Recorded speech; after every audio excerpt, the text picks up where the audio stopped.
ومن يتق الله يجعل له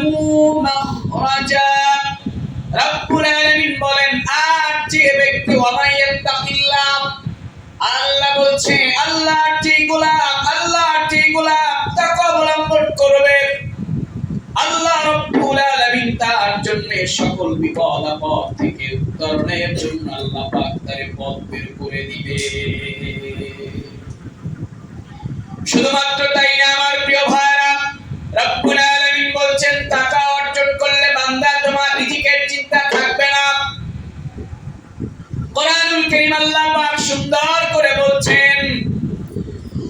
وَيَرْزُقْهُ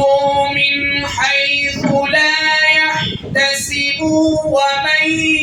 وَمَن يَتَوَكَّلْ عَلَى اللَّهِ فَهُوَ حَسْبُهُ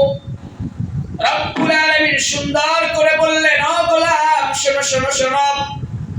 রব্বুল আলামিন বলছে আমার যে গোলাম তাকওয়া অবলম্বন করবে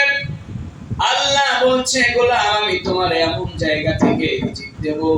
তুমি কল্পনাও করতে পারো না, এই জায়গায় তোমার জন্য রিজিক আছে। শুধুমাত্র তাই না,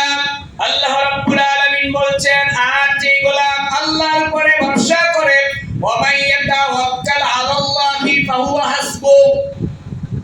রব্বুল আলামিন বলছেন আল্লাহর যে গোলাম একমাত্র জোরে বলেন একটা আঙ্গুল উঁচা করে বলেন একমাত্র যেই গোলাম আল্লাহর উপরে একমাত্র ভরসা করবে রব্বুল আলামিন সুন্দর করে বলছেন ওয়া ইয়াতাওয়াক্কাল আলাল্লাহি ফাহুয়া হাসবুহ আল্লাহ বলছে গোলাম তুমি যদি আমি আল্লাহর উপরে ভরসা করতে পারো তুমি আর অন্য কোনো তন্ত্র মন্ত্র লাগবে না, আমি রব্বুল আলামিন তোমার জন্য যথেষ্ট।